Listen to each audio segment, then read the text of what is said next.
Hello दोस्तों, स्वागत है आप लोगों का हमारे यूट्यूब चैनल महान सर में। और दोस्तों, हम लेके आए हैं आप लोगों के लिए इतिहास सामान्य ज्ञान से संबंधित 15 बेस्ट क्वेश्चन।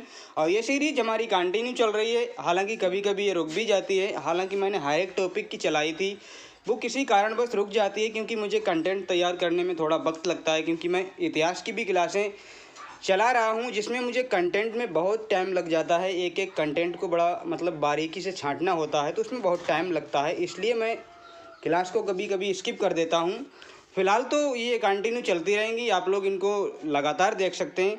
तो आज का जो पहला क्वेश्चन है, क्या है दोस्तों? पहला क्वेश्चन 511 नंबर पे क्वेश्चन है, निम्न में से किस राजवंश के अंतर्गत बिजारत का चरमोत्कर्ष हुआ था? तो बताइए ये बिजारत क्या है, और बिजारत का जो चरमोत्कर्ष हुआ था ये किस वंश के काल में हुआ था?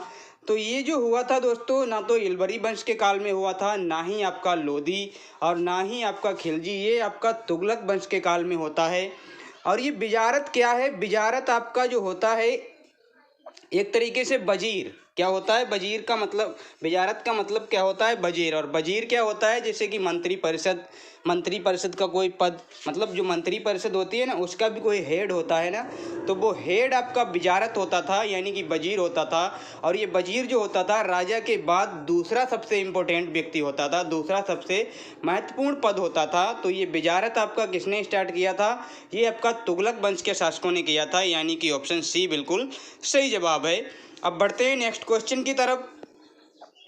जवाबीत, जवाबीत थे, बताइए कि जवाबीत क्या थे? जवाबीत एक तरह के ये क्या थे, मैं आप लोगों को बता देता हूँ। ये एक कानून था। क्या था जवाबीत? क्या था आपका? एक कानून। अब ये किस तरह का कानून था ये आप लोगों को बताना है कि ये राज्य कानून था, कृषि संबंधित कानून था, हिंदुओं से संबंधित मामले थे, या फिर कुछ और था? तो ये इनमें से कोई भी नहीं था। तो ये जवाबी जो थे, मैं सबसे पहले तो आंसर टिक करता हूँ, ये राज्य कानून थे। राज्य कानून बोले तो जैसे कि जब मुगल काल, इस्लामिक काल आया, मतलब कि जैसे दिल्ली सल्तनत हुआ, मुगल काल हुआ, इन लोगों ने क्या है अपने जो राजकाज चलाए वो ज़्यादातर शरीयत के आधार पे चलाए थे। शरीयत का कानून इन्होंने लागू किया था। लेकिन कुछ शासक ऐसे आएंगे जैसे कि औरंगजेब होगा, जैसे कि आपका अकबर होगा, ये शरीयत के कानून को उतना महत्व नहीं देंगे। ये अपना राज्य का खुद का कानून बनाएंगे, मतलब अपने खुद के कानून डेवलप करेंगे, उसी के द्वारा राजकाज को चलाएंगे। तो वही आपका होता है क्या? राज्य का जो कानून होता है वही आपका जवाबीत कहलाता था। तो इसका सही ऑप्शन आपका क्या है? ए ऑप्शन बिल्कुल सही है। अब नेक्स्ट क्वेश्चन की तरफ चलते हैं। क्या है? किसने सल्तनत काल में प्रचलित डाक व्यवस्था का विस्तृत विवरण दिया है? अब यहाँ पे क्या पूछा गया है? विवरण दिया है, ना कि आपसे ये पूछा है कि सल्तनत काल में किसने डाक व्यवस्था की शुरुआत की थी। तो विवरण तो ये जो दिया था, ये ना तो ये अमीर खुसरो ने दिया, ना ही जियाउद्दीन बर्नी ने, और ना ही फरिश्ता ने। ये आपका दिया था इब्न बतूता। इब्न बतूता ये मोहम्मद बिन तुगलक के काल में आया था, 1333 में, यानी कि 33 में आता है। अब इसको क्या है, इब्न बतूता को वहाँ का न्यायाधीश भी बना देते हैं। और इब्न बतूता की एक पुस्तक है रहला, और जो ये डाक व्यवस्था है इसका बड़ा जिक्र मिलता है उसकी पुस्तक रहला में।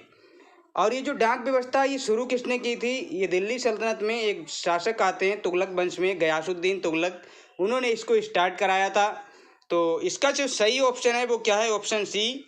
बढ़ते हैं नेक्स्ट क्वेश्चन की तरफ। रजिया सुल्तान किसकी बेटी थी? बताइए कि जो रजिया सुल्तान थी वो किसकी बेटी थी? क्या इल्तुतमिश की बेटी थी, मालिक काफूर की, या नसीरुद्दीन की, या फिर बलबन की? तो जो आपकी रजिया सुल्तान थी ये आपकी किसकी बेटी थी? ये इल्तुतमिश की बेटी थी। और ये आपकी शासिका भी रही थी 1236 से लेके 1240 तक आपकी क्या है, ये शासिका भी रहती है। और ये भारत की इतिहास की सबसे पहली शासिका होती है। और अगर मुस्लिम शासिका बोले तो भी ये पहली ही शासिका होती है। तो इसका सही जवाब आपका क्या है? ऑप्शन ए बिल्कुल सही जवाब है। अब नेक्स्ट क्वेश्चन की तरफ बढ़ते हैं। क्या है? किसके शासनकाल में सबसे अधिक मंगोल आक्रमण हुए? क्या है ना कि दिल्ली सल्तनत के टाइम पीरियड पे एक बड़ा भय बना हुआ था मंगोलों का। क्या था मंगोलों का? जब मैं इतिहास में पढ़ाऊंगा तो आप लोगों को एक एक चीज़ बताऊंगा, मंगोल आक्रमण किसके किसके काल में होते हैं। लेकिन यहाँ पे पूछा है अधिक किसके काल में हुए हैं, तो वो सीधा सीधा आंसर आपका क्या है? अलाउद्दीन खिलजी। इसने बहुत मंगोल आक्रमण झेले हैं और बड़े ही मंगोल आक्रमणों से इसका सामना होता है। तो इसका सही जवाब आपका क्या है? ऑप्शन सी है, यानी कि अलाउद्दीन खिलजी के काल में।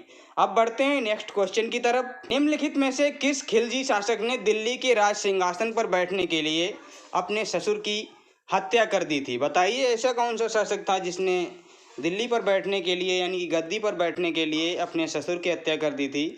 वो आपका कौन था? वो आपका था अलाउद्दीन खिलजी। इसने अपने ससुर की यानी कि अपने चाचा की हत्या कर दी थी। इसके ससुर जो थे वो इसके चाचा ही थे। अलाउद्दीन खिलजी ने क्या किया था, इसकी हत्या करके गद्दी पर बैठा था। और इसके जो चाचा थे यानी कि ससुर थे वो आपके कौन थे? जलालुद्दीन खिलजी थे। यानी कि ऑप्शन ए इसका सही आंसर है। किसने आपका क्या कर दिया था? अलाउद्दीन खिलजी ने, यानी ऑप्शन ए। बढ़ते हैं नेक्स्ट क्वेश्चन की तरफ। हड़प्पा के लोगों की सामाजिक पद्धति क्या थी? बताइए कि हड़प्पा के लोग किस तरह के समाज में रहते थे, उनका समाज क्या था, समाज में उनका स्थान क्या था, समाज में उनके व्यवस्था क्या थी। तो उनकी जो व्यवस्था थी वो क्या थी? उचित समतावादी थी, एकदम इगैलिटेरियन सोसाइटी थी, एकदम समतापूर्ण समाज। सभी जैसे कि समाजवादी व्यवस्था होती है जिसमें समाज में सभी लोग समान होते हैं, कोई ना छोटा ना कोई बड़ा। तो वही आपका समाज था आपका हड़प्पा सभ्यता के लोगों का। तो जातिवाद ये तो आना ही नहीं था वहाँ पे। तो सही ऑप्शन क्या है? Option A. बढ़ते हैं नेक्स्ट क्वेश्चन की तरफ। क्या है?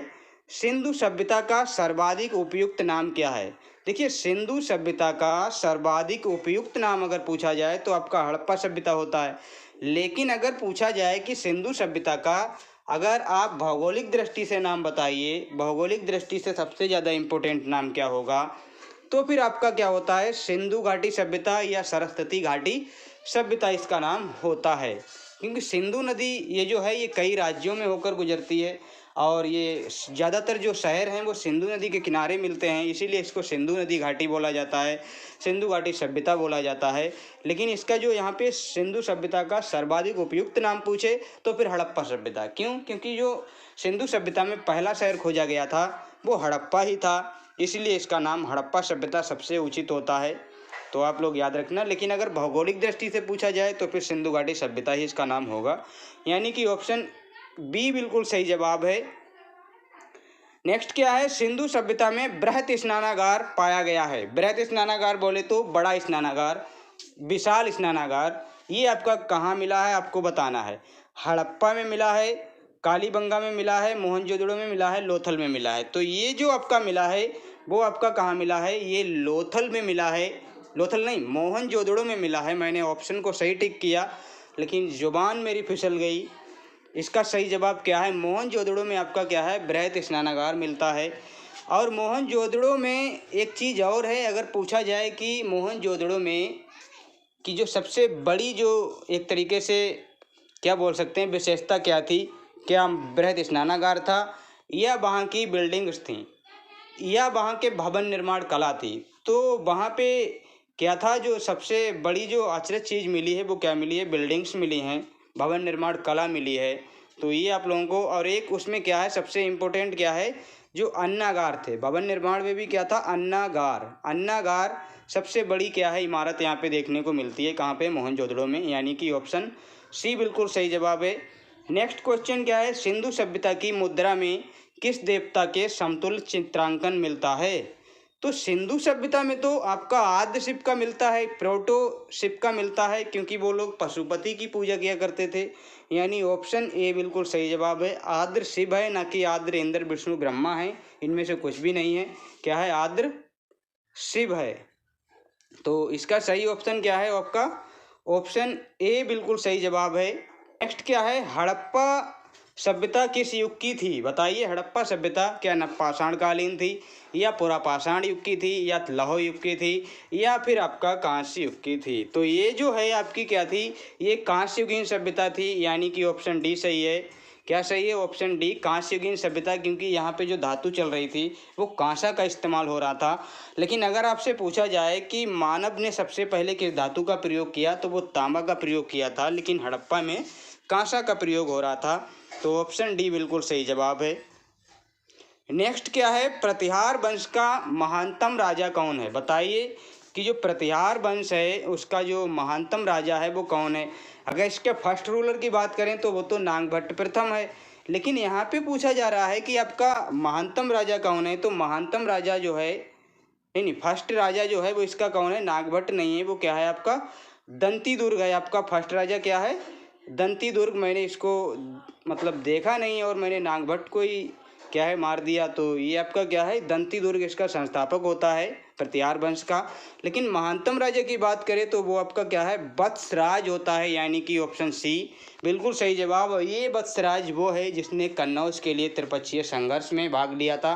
और इस भाग क्या लिया था, इसने ही स्टार्ट ही किया था उस कन्नौज के त्रिपक्षीय संघर्ष को, जो हम शायद इतिहास में पढ़ने वाले हैं। शायद अगली क्लास हमारी इसी के ऊपर आ रही है, तो वो आप देखना ना भूलें। तो इसका जो सही जवाब क्या है, आपका ऑप्शन सी बिल्कुल सही जवाब है। जलियांवाला घटना कहाँ हुई थी, ये आपकी कहाँ हुई थी, इलाहाबाद में हुई थी, अमृतसर में हुई थी, सूरत में हुई थी, लखनऊ में हुई थी। तो ये जो जलियांवाला बाग है, जलियांवाला बाग घटना बोली जाती है, जलियांवाला बाग हत्याकांड बोला जाता है, जलियांवाला बाग नरसंहार बोला जाता है। तो ये आपका कहाँ हुआ था, पंजाब में हुआ था। और पंजाब के भी कहाँ पे, अमृतसर में हुआ था। एक बहुत बड़ा क्या था, आपका बाग था, उसका एक ही गेट था, जलियांवाला बाग उसको बोला जाता था। एक ही मेन गेट था और मेन गेट से सारे के सारे लोग अंदर क्या कर रहे थे, अपनी सभा कर रहे थे। क्या सभा कर रहे थे, अपने आप को मोटिवेट कर रहे थे एक तरीके से कि कैसे आज़ादी हमको मिलनी है, कैसे हमको अंग्रेज़ों का बहिष्कार करना है। और शांतिपूर्ण सभा हो रही थी, ना कोई हथियार था, ना कोई भी उनके पास ऐसे वैसे हथियार थे। और वहाँ पे क्या होता है, जनरल डायर आता है, उस गेट को घेर लेता है और दमादम गोलियाँ चलती हैं। तो करीब 1500-1600 लोग वहाँ पे मारे जाते हैं, बहुत से लोग घायल होते हैं। तो ये जलियांवाला बाग हत्याकांड आपका कहाँ हुआ था, अमृतसर में हुआ था। कब हुआ था, 13 अप्रैल 1919 को हुआ था। नेक्स्ट क्वेश्चन क्या है, निम्नलिखित में से कौन सी फसल हड़प्पा कालीन लोगों द्वारा उत्पादित नहीं की जाती है। तो बताइए कौन सी ऐसी फसल थी जो हड़प्पा के लोग उत्पादित नहीं करते थे। क्या वे फसल आपकी जौ थी, क्या आपकी गेहूँ थी, या फिर चावल थे, या फिर दाल थे। तो बताइए कौन सी फसल थी जो यहाँ पे उत्पादित नहीं होती थी। तो हड़प्पा कालीन लोग क्या थे, ये आपके क्या मैं बोलूँ, जौ भी आपका इस्तेमाल करते थे, गेहूं भी, चावल भी, क्योंकि वहाँ से शायद मैंने बताया रंगपुर से धान की भूसी मिलती है। और चावल के जो आपके साथ आपके कोल्डी हवा से मिलते हैं।